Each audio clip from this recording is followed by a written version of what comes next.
también política.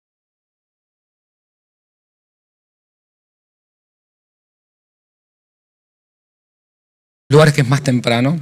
Hay en algunos lugares que nos están viendo que es ya la noche. Así que a todos y todas, gracias por acompañarnos en el Encuentro Internacional de Derechos Culturales. Yo voy a hablar poquito ahora, solamente voy a presentar a Karina Mauro, que es doctora en Historia y Teoría de las Artes, investigadora independiente del CONICET y directora del EITIA, Grupo de Estudios Interdisciplinarios sobre Trabajo y Artes, desde 2014. No voy a decir que se especializa sobre estudios del arte, que es, creo que la experta más conocedora del clivaje entre trabajo y arte que conozco, que me ha sorprendido mucho como profesora y más aún como investigadora. Y les voy a contar que Karina está acá para presentar el informe Desigualdades ocupacionales en el trabajo artístico-cultural, que como les decía es un informe que han hecho, y que ahora nos va a contar ella, que está disponible a partir de hoy para descargar en RGC, y es el último volumen de nuestra colección Cuadernos de Investigación en Gestión Cultural. Así que voy a pedir un fuerte aplauso para recibir a Karina Mauro.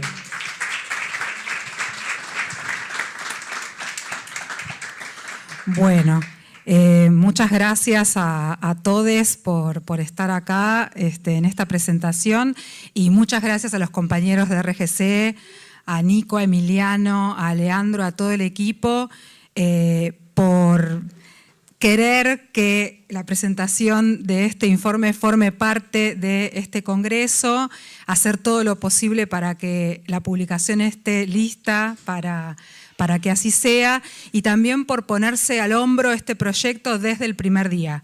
Un proyecto ambicioso, ahora les voy a contar.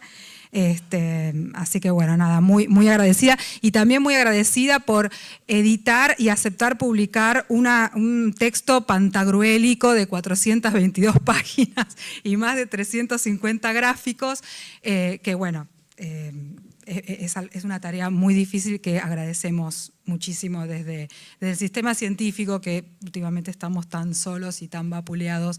Es bueno recibir el apoyo y la compañía de compañeros como los de RGC.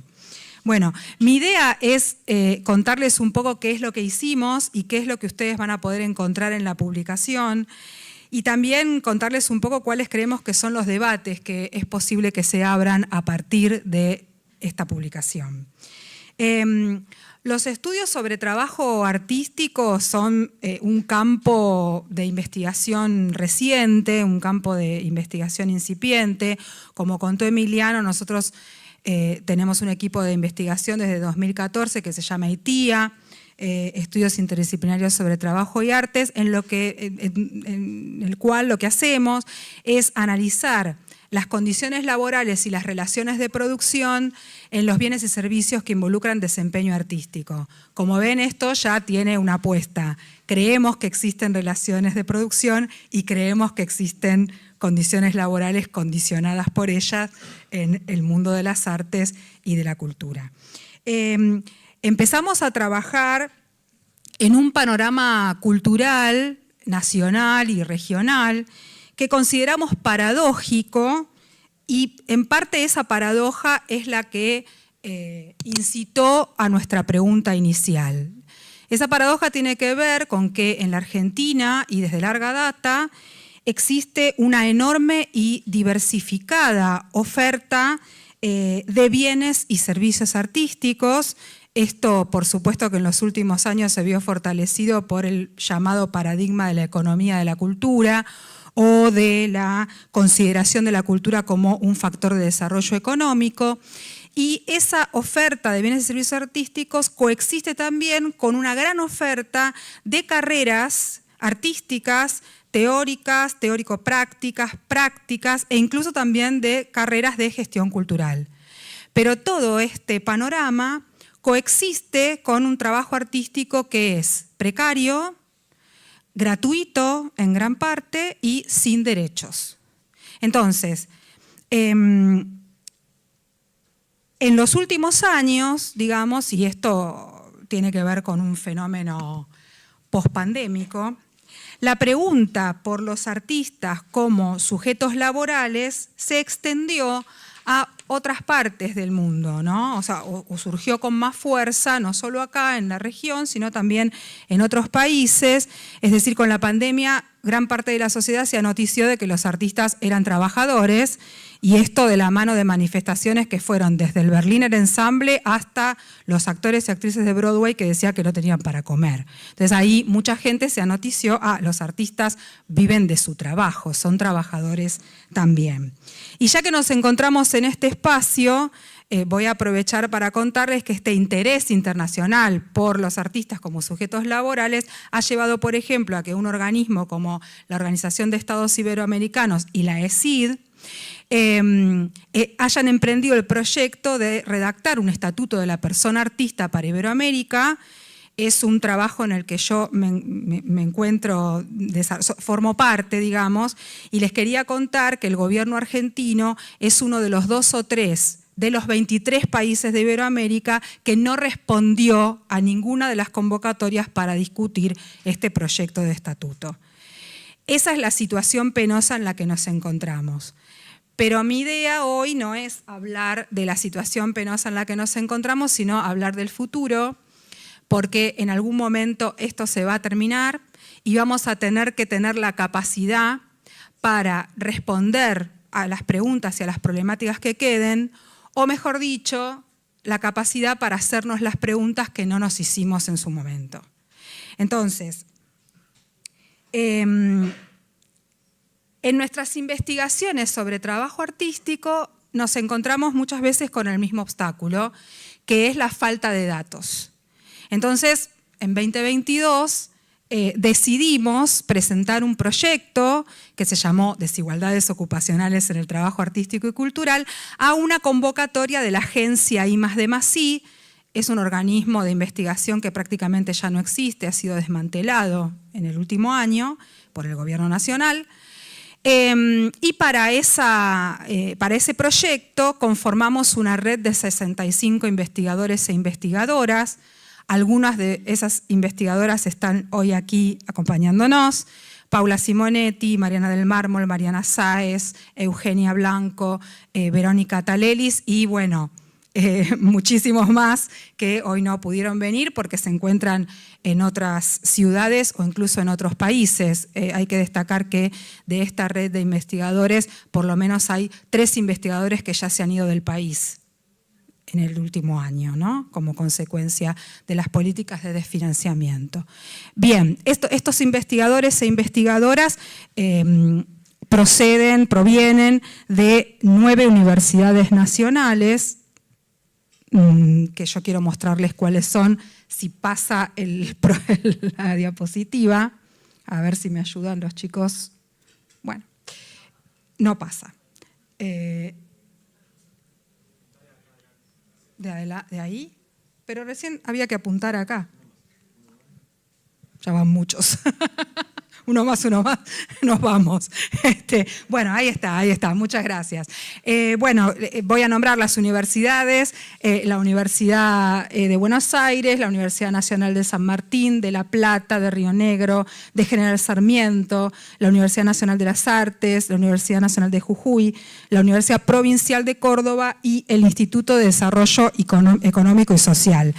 Ha hecho su ingreso a la sala el señor Rubens Vallardo, otro gran colaborador y amigo de esta investigación, quien además escribió un prólogo hermoso y muy generoso, así que bueno, es un gusto que estés acá, Rubens.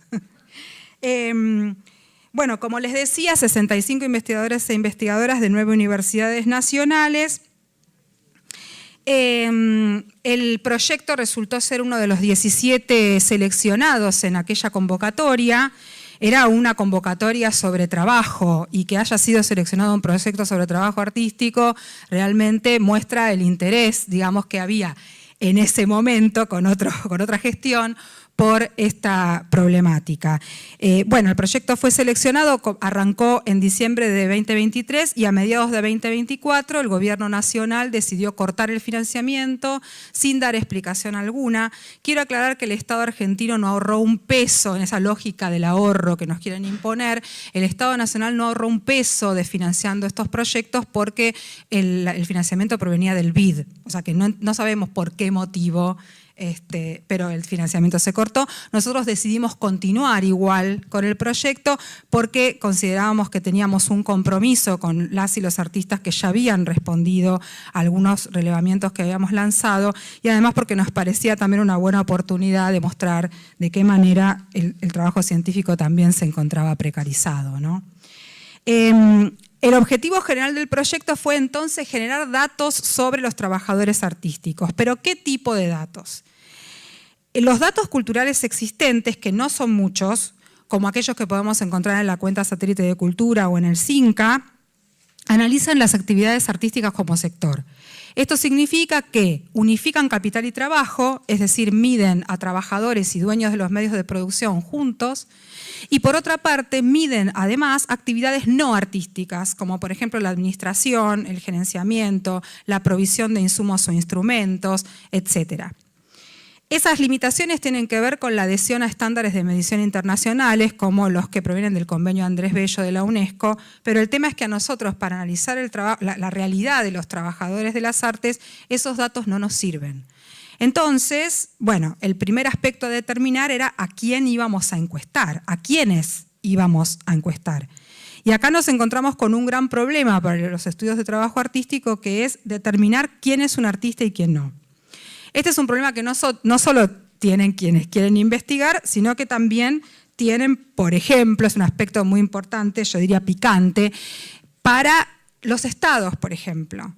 Determinar quién es un artista o quién no de cara, por ejemplo, a políticas diferenciadas de seguridad social, a políticas de ayuda en momentos de catástrofe como fue la pandemia, o incluso a implementar políticas que contribuyan a subsanar las desviaciones que provoca el mercado.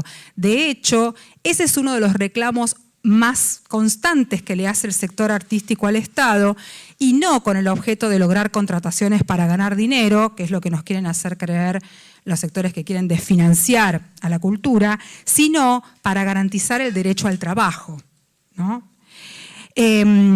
Esta cuestión, entonces, de determinar quién es un artista y quién no solamente le interesa a la academia o a algunas agencias estatales, sino que incluso circula en el discurso de la opinión pública, con sanciones permanentes acerca de este es un artista verdadero, este no, este arte es bueno, este no, a este le están regalando la categoría de artista y no se la merece, etc. ¿Y por qué pasa eso?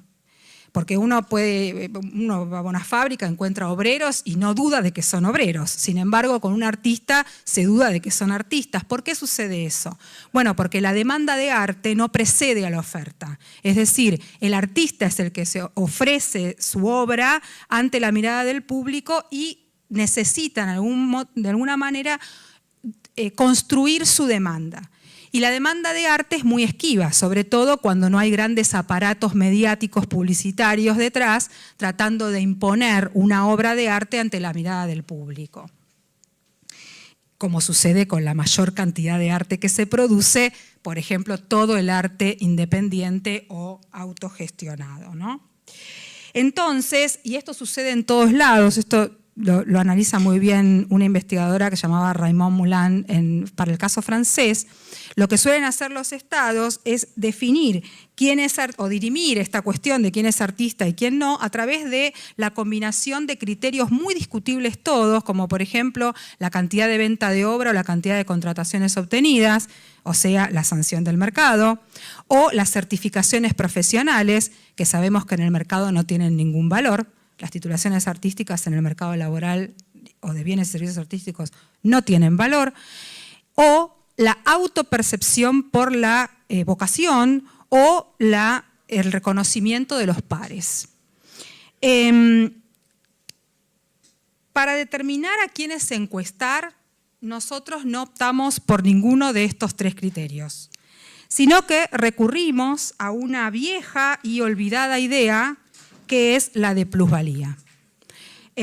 Para decirlo más claramente, nosotros consideramos que todas las personas que tienen algún tipo de dedicación artística, ya sea como segunda, tercera, cuarta ocupación o incluso como pasatiempo, generan y ponen en circulación recursos materiales y simbólicos que son apropiados por otras instancias.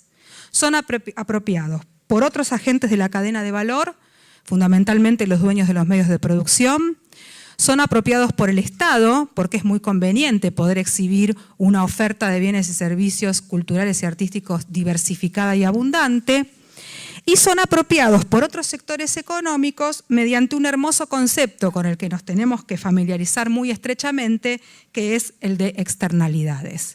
Es decir, podemos pensar la obra de arte más deficitaria que se nos pueda ocurrir, una obra hecha con un subsidio o con el aporte personal de los artistas que forman parte de ella, que tiene como público a familiares y amigos, que incluso esos familiares y amigos son invitados, es decir, que no pagan la entrada, pero que cuando salen de ver la obra van a comer al restaurante que está al lado y cuando terminan se toman un Uber y se van a su casa. Es decir, ese restaurante y esa plataforma recibe un ingreso por el que no invirtió un peso. Esas son las externalidades. Y ni que hablar de la elevación de los precios inmobiliarios en sectores de la ciudad donde hay mucha oferta cultural, ¿no? Entonces, nuestros objetivos específicos fueron medir al trabajo y no a sectores a partir de un estricto posicionamiento en el clivaje capital-trabajo. Y por otro lado, medir a la mayor cantidad posible de personas con actividades artísticas, ganen sus medios de subsistencia con ella o no. Y de estos dos objetivos surgieron las dos grandes líneas de esta investigación, que son, por un lado, los 2 relevamientos nacionales a personas dedicadas a la escritura y a la música en todas sus variantes y circuitos, y por otro lado, 6 relevamientos que se dirigen específicamente al circuito independiente porque queríamos observar cómo se daba en el circuito independiente el clivaje capital-trabajo. Y la disciplina elegida para hacerlo fue el teatro, por un lado por la casi centenaria tradición de teatro independiente que hay en el país y por otro lado por las casi 3 décadas que transcurrieron desde la sanción de la Ley Nacional de Teatro. Entonces decidimos encuestar a gestores de sala y actores y actrices como representantes de capital y trabajo respectivamente en 3 ciudades, en Ciudad de Buenos Aires, que es la ciudad con más cantidad de producción teatral del país, la ciudad de La Plata como la capital de la provincia más grande y la ciudad de San Miguel de Tucumán como el ejemplo de una ciudad intermedia de una región alejada del centro como es el NOA. Entonces, los aspectos que relevamos son, y que van a poder encontrar ustedes en la publicación, son, bueno, los que ven allí, ¿no? Sociodemográficos, socioprofesionales, socioeconómicos y datos sobre el espacio gestionado. Esto se le preguntó, por supuesto, a los gestores y gestoras, ¿no? El desafío más grande de esta investigación fue cómo llegar a colectivos que se encuentran mayormente dispersos, ¿no? Y para eso recibimos la ayuda de muchas asociaciones, sindicatos, colectivos y personas. Voy a mencionar algunos, a la Unión Argentina de Escritores y de Escritoras, a Artei, al INAMU y a muchas más que mencionamos en los agradecimientos de la publicación. En total, entre los 8 relevamientos obtuvimos 2.671 respuestas. También, por supuesto, estamos muy agradecidos a las y los artistas que compartieron información que más allá de los datos de una investigación son parte de su vida y fueron muy generosos en eso.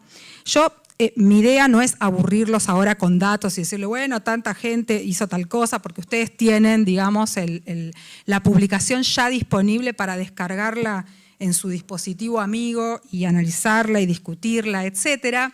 Pero sí les quiero compartir un pequeño grupito de datos para que nos van a ayudar a disparar algunas reflexiones que quiero traer hoy. Y esos datos son los que vemos ahí, ¿no?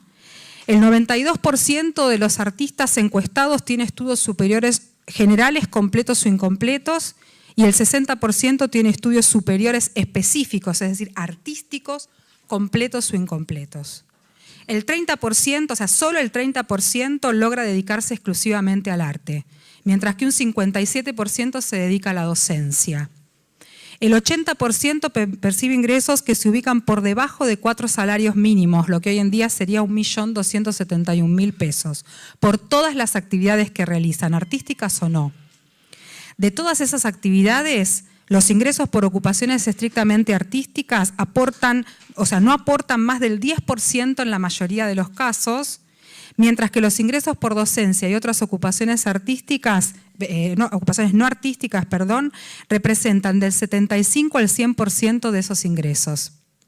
El 75% de las personas encuestadas no conoce la normativa laboral vigente para la disciplina artística que desempeña, convenios colectivos, otras normas, etc. El 42% no forma parte de ningún colectivo ni asociación vinculado a la disciplina que desempeña. Y en las artes performativas, que es donde lo preguntamos, el 45% percibe que sufrió discriminación y el 50% hechos de violencia en su trabajo o en la instancia formativa. Entre los motivos de discriminación percibidos, ¿no? Esperábamos encontrar otras razones, pero nos sorprendimos con lo que apareció. Entre los músicos, el principal motivo de discriminación es el género musical. Lo respondió el 50% de quienes se habían sentido discriminados. Y no se da entre géneros populares y cultos, que es lo que uno podría suponer, sino entre todos los géneros contra todos. Y entre actores y actrices, el principal motivo seleccionado de discriminación fue la contextura física. Lo respondió el 57% de quienes se habían sentido discriminados por alguna razón en alguna oportunidad. Entonces, para pasar a la segunda parte de mi exposición, quería destacar algunas cuestiones de este grupo de datos que acabamos de compartir. En primer lugar, la buena predisposición de las y los artistas que respondieron cuestionarios que en algunos casos llegaban a tener 74 preguntas, ¿no? Y que nos muestra que los artistas están esperando ser escuchados y están esperando también tener un panorama sistemático de su realidad laboral y la de sus compañeros. Por otra parte, existen altísimos niveles de formación artística formal, mucha de ella provista por el Estado con el esfuerzo de toda la sociedad. Esta formación formal coexiste con altísimos porcentajes de aprendizaje no formal o informal, que continúa siendo muy importante en el mundo de las artes, en tanto transmisión de saberes que la academia no pudo captar aún y que es muy difícil que pueda captar alguna vez. Pero estos niveles altos de formación no se ven reflejados en los ingresos. Es decir, las certificaciones, como dijimos antes, no tienen peso en los mercados de bienes y servicios y creemos que hay ahí un punto, ¿no? Un punto para trabajar para lograr una mayor articulación entre la formación que se está brindando y los mercados de trabajo. Por otro lado, los artistas están muy formados estéticamente, pero no tienen ninguna formación en derechos laborales. Y dado que la mayor parte de los artistas encuestados pasó por la educación formal, esto nos está indicando que hay un gran vacío en las currículas respecto de estos temas, otro aspecto que hay que fortalecer. En relación con esto, el imaginario de horizontalidad que impera en los circuitos independientes actúa, creemos, como un factor retardatario para reconocer las relaciones de producción que se dan en ese circuito. Es decir, vivimos en un sistema capitalista que no se termina cuando cierro la puerta de mi casa para escribir, o la puerta de la sala para ensayar, o la puerta del lugar donde voy a dar un concierto, ¿no? Estas relaciones de producción existen entre los artistas y quienes arriendan espacios y equipos, y existen con artistas que utilizan los servicios ocasionales de compañeros, apelando a formas como la reciprocidad y la redistribución de favores. Y esto genera jerarquías entre los artistas más allá de las buenas intenciones de las personas. Y creemos que el imaginario de horizontalidad está manteniendo ocultas estas jerarquías. Por otra parte, podemos afirmar que el sector artístico y cultural se sostiene mediante la docencia y mediante el desvío de recursos provenientes de la economía doméstica y de ocupaciones no artísticas. y en virtud del devenir de los ingresos a lo largo de la trayectoria, cosa que ustedes van a poder apreciar en el informe publicado, este desvío no pareciera ser una inversión financiera y de tiempo a futuro, es decir, para conseguir en otros estadios de la carrera un mejor posicionamiento laboral, sino que se queda simple, lisa y llanamente en acrecentar la oferta de bienes y servicios artísticos disponibles y por consiguiente la envergadura de un sector cultural que, como ya dijimos, beneficia a otros agentes, pero no beneficia a los trabajadores artísticos.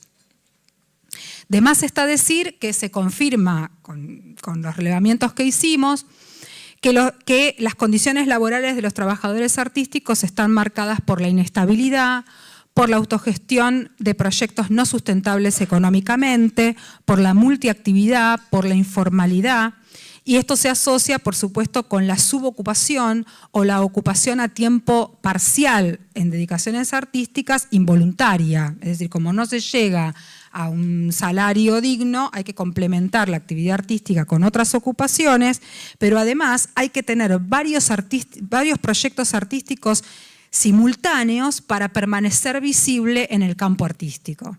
Esto, por supuesto, conduce a la autoexplotación, a la extenuación, a la percepción constante de falta de tiempo, que es algo que los artistas encuestados señalaron en los relevamientos, a la imposibilidad de profundizar en las búsquedas estéticas e incluso económicas en el campo del arte, e incluso también conduce a una subexplotación de los espacios. Este creo que es otro hallazgo de la investigación, y es que los espacios, se encuestó a gestores y gestoras de salas teatrales. Esos espacios, muchos de ellos que reciben subsidio estatal, están subexplotados, es decir, tienen poco funcionamiento semanal, ¿no? Respecto al asociacionismo, se observa una mayor afiliación a sociedades de gestión de derechos intelectuales y conexos que a sindicatos. Esto tiene que ver con un clima de época que está vinculado a los beneficios de poseer la dueñidad de algo inmaterial, ¿no? Pero además tiene que ver con que los sindicatos del sector y los sindicatos en general continúan privilegiando la relación de dependencia clásica, que siempre fue minoritaria y muchísimo más en el caso de las artes y de la cultura. Este es un problema que hoy aqueja a todo el mundo del trabajo, es decir, el capital está escondido detrás del emprendedorismo y nadie lo está yendo a buscar para que se haga responsable del lugar que ocupan las relaciones de producción, ya sea el capital tradicional, los dueños de los medios de producción, la patronal, etcétera, como también ese nuevo capital tecnofeudal del que tanto se habla, que también está presente en el arte independiente. Está presente en las tiqueteras, que le rentan un espacio virtual a los dueños de los medios de producción en un arreglo comercial en el que los artistas no participan ni son consultados. Y está en las plataformas, que los artistas alimentan subiendo su producción de manera gratuita con el fin de difundirla, pero que muy pocos logran monetizar. Recordemos que durante la pandemia, subir de manera gratuita contenidos artísticos a las plataformas fue elogiado como un servicio al bien común. Nos comimos muchas curvas durante la pandemia con este tema y ahora no podemos retroceder, o es muy difícil retroceder. Bueno, esto es lo que hicimos y lo que ustedes pueden encontrar en la publicación. Quedan por analizar otros colectivos que no llegamos a encuestar, artistas visuales y bailarines y bailarinas fundamentalmente. Y lo ideal sería poder realizar este tipo de relevamientos con regularidad y en vínculo con otros países de la región para poder tener herramientas para comparar en lo sincrónico y en lo diacrónico. Quedan también por calcular las externalidades producidas por estos trabajadores para determinar la verdadera relevancia económica del trabajo artístico y cultural que se encuentra allí, que se encuentra en las externalidades, ¿no? Pero esta tarea necesariamente tiene que ser conjunta, necesariamente requiere de la decisión política del Estado para meterse en esos berenjenales, a través de agencias específicas en articulación interministerial, requiere de un sistema científico fortalecido y que sea escuchado, y requiere que los propios agentes de la cadena de valor de las artes y la cultura, es decir, artistas y dueños de producción, colaboren con ello. Históricamente, el Estado argentino se mostró más interesado en el fomento directo a la producción mediante subsidios que en el trabajo y los trabajadores artísticos. Y hoy incluso ese rol insuficiente está en peligro. Históricamente, el sistema científico no ha sido muy escuchado, y esto en gobiernos de distinto signo político no cambió. E históricamente, el diálogo entre los agentes que hacen al arte y a la cultura estuvo siempre marcado por posiciones defensivas ante cualquier iniciativa por conocer la economía de estos emprendimientos, lo cual es totalmente comprensible en un país que ha atacado a la cultura y que ataca a la cultura aún hoy después de todo lo que ha sucedido. Pero de todos modos creemos que ese es el camino para lograr mejorar, digamos, en definitiva, la vida de todos y de todas. Bueno, qué decirles, en gran parte, y con esto cierro, la situación que estamos atravesando, por lo menos considero que la situación que estamos atravesando se explica por el desamparo que han sufrido el trabajo y los trabajadores en los últimos 50 años, ¿no? Por cómo el trabajo fue obligado a asumir los riesgos del capital, por cómo los trabajadores fueron seducidos por ideas falsas e interesadas acerca de la autonomía, acerca del uso de la tecnología, acerca de un manejo más libre del tiempo propio, y en alguna medida los artistas fueron utilizados como un modelo de este ideal del trabajo más libre y más autónomo. Sería genial que ahora los artistas sean la punta de lanza de un nuevo modelo de trabajo realmente libre, esto es, con derechos, justamente remunerado y en relación estrecha con los saberes, las prácticas, las estéticas y las emociones de todos los sectores de la sociedad y no solamente de algunos. Recién escuchaba la exposición anterior donde se comentaba que el sector cultural muchas veces se siente como ajeno por parte de la sociedad o de gran parte de la sociedad, ¿no? Sería bueno ampliarlo para que ese sentimiento, digamos, se diluya. Por último, consideramos que este camino o las garantías para que este camino se pueda llevar adelante solo puede provenir de gobiernos populares, siempre y cuando los gobiernos populares recuerden que el trabajo y su relación con el capital sigue siendo el factor fundamental que posiciona a los sujetos en el mundo material y simbólico. Muchas gracias.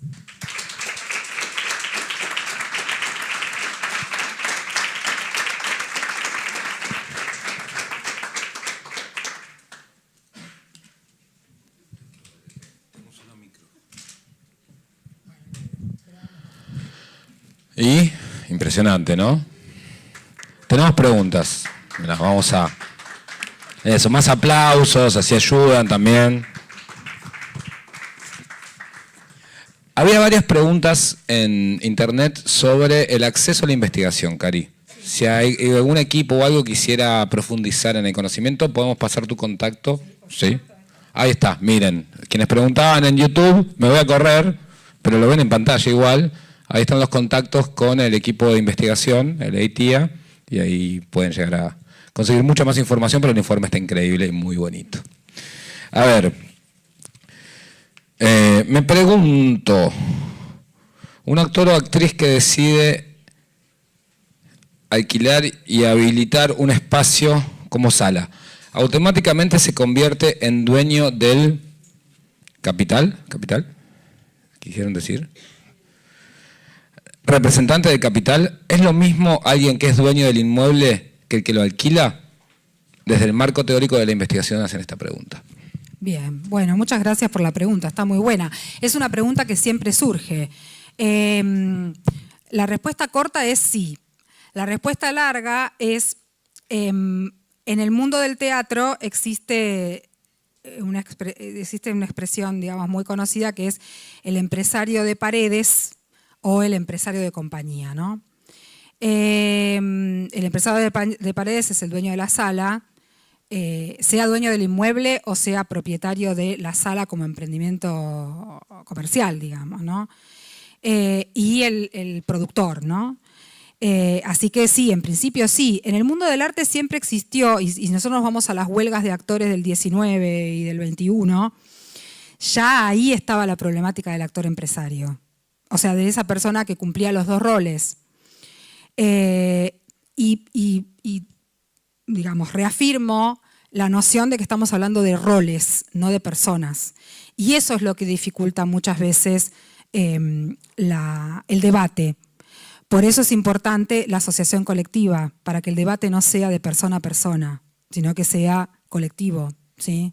Y entonces haya asociaciones de trabajadores, asociaciones de empresarios, que también se puede replicar en el ámbito independiente. ¿Por qué no? De hecho existen. Lo que pasa es que no tienen esa, o no se asumen en ese posicionamiento las relaciones de producción.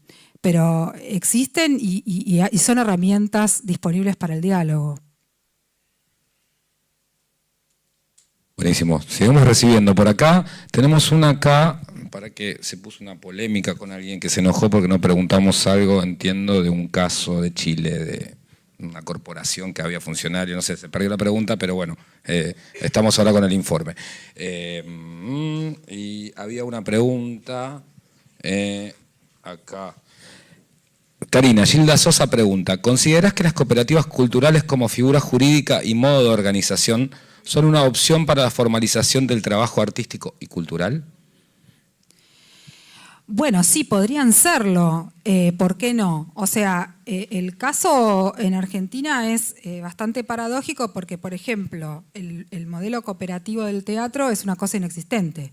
Ustedes saben que en el teatro las sociedades accidentales, o sea, las cooperativas son sociedades accidentales de trabajo, no cooperativas, es decir, no se rigen por los lineamientos del sistema cooperativista, no están inscritas digamos, como cooperativas, sino que se inscriben como sociedades accidentales de trabajo, que además es una figura que no existe más en el Código Civil, con lo cual no son nada hoy en día. Pero sí, un régimen de cooperativas ordenado y real y verdaderamente cooperativista sería muy interesante. Lo que sí recordemos que una cooperativa de trabajo paga salarios a cuenta de los dividendos a fin de año. Entonces hay que asumir todas las obligaciones de lo que implica ser una cooperativa de trabajo.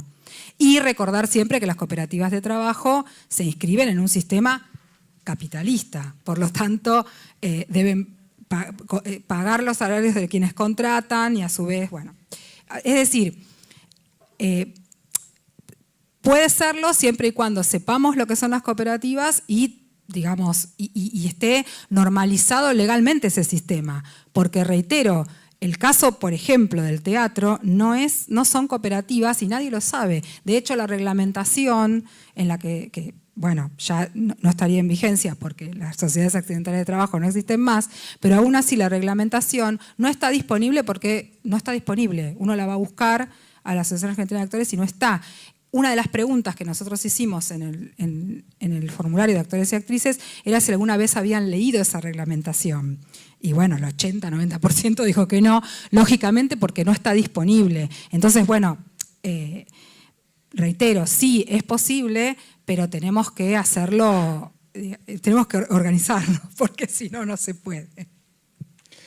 Buenísimo. Bueno, después comentarios. Marcela Flores, que fuerte los datos obtenidos, mucho por trabajar aún. Hay muchas exclamaciones por Bayardo, el señor Bayardo, que decimos también, autor de RGC, en sus primeras investigaciones tienen que ver justamente con las cooperativas. Encontramos unos textos de Rubens que estaban fotocopiados, perdidos, y están disponibles ahora también en RGC, que los pueden consultar, así que gracias Rubén por todos los aportes. No sé si hay aquí, ¿ya estamos? Sí, ¿a dónde? Pregunta. No, ya está, ese lo leímos. ¿Alguien más? Los datos, yo tengo una, Cari, así. ¿Pensás? Digo, y esto ya para pensar en el ejercicio de imaginación, ¿no? El encuentro se propone imaginar democracias y ciudadanías, pero digo, ¿hay algún camino que vos puedas imaginar que nos permita pensar, o caminos para garantizar los derechos sociales y económicos de los trabajadores y trabajadoras de las culturas? Primero, otro gobierno. Primero. Y después, un diálogo sistemático, prolongado en el tiempo y sobre todo sincero y generoso de todos los sectores que hacen el arte y la cultura. Y voy a decir algo políticamente incorrecto. Si hay alguien que no puede por motivos afectivos, por miedo, por lo que sea, tener ese diálogo sincero y generoso, que no participe. Porque si no vamos a estar siempre diciéndonos cosas que no son, escondiendo datos, y esa no es la idea. La idea es, bueno, ¿cuánto hay? ¿Cómo es esto realmente? ¿Y qué podemos hacer para mejorarlo? ¿Hacia dónde se están yendo los recursos? ¿No? Entonces, ¿qué tenemos que pedir? ¿Cómo nombramos lo que nos pasa para poder pedir lo que necesitamos? Me parece que hay muchos avances en los últimos años con respecto a esto. Yo siempre digo lo mismo.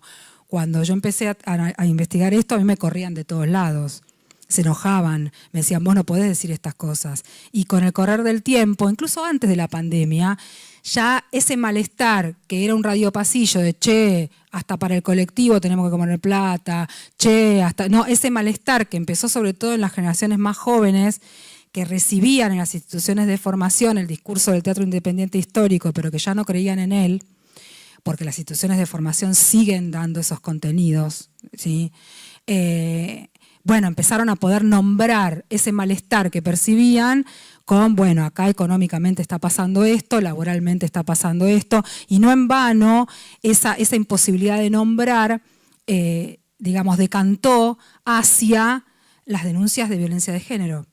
O sea, las denuncias de violencia de género son el primer emergente de cuestiones que tienen que ver con el género, pero que también tienen que ver con condiciones laborales que no podían ser nombradas como tales. No solo condiciones laborales de artistas adultos, sino condiciones laborales de artistas menores de edad, porque el arte es la única área, el único sector que permite el trabajo infantil. Entonces, ya sabemos todas las cosas que sucedieron en la esfera pública con respecto a este tema, ¿no? Fuerte el aplauso para Karina. Impresionante. Pueden descargar el informe, está calentito, colgado en la web de RGC. También hay un montón de libros que tenemos en acceso abierto que pueden descargar y un montón de otros materiales que están disponibles en la web. Nosotros ahora vamos a cortar un ratito, enseguida volvemos con el diálogo magistral de cierre de esta jornada. Mañana nos vamos a encontrar de vuelta aquí a las 10 de la mañana con un conversatorio, iba a decir conservatorio, pero no, un conversatorio. Ah, mira, llegó una, estamos con los 5 de última, mira. A ver, sobre la hora. Habría que copiar el modelo de cooperativa como la cooperativa Credicop. Siempre es rentable porque el gobierno socialista son cooperativas y en el gobierno de derecha son bancos. Chiste, bien para el momento de humor. Vieron que no filtramos. Para internet que decían que filtrábamos, no filtramos. Y bueno, ahora vamos a exorcizar el momento de humor con un fuerte aplauso para Karina y todo el equipo.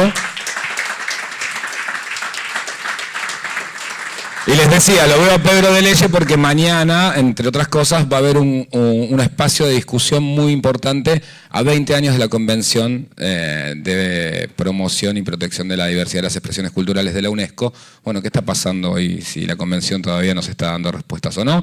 Y luego el cierre del Laboratorio Nómada, que es una experiencia hermosa que estamos teniendo y que nos estamos yendo a ver si podemos hackear un poquito la Mondiacult con una voz desde acá, desde nuestra región. Así que muchas gracias, descomprimimos un rato, enseguida en el escenario con la última actividad.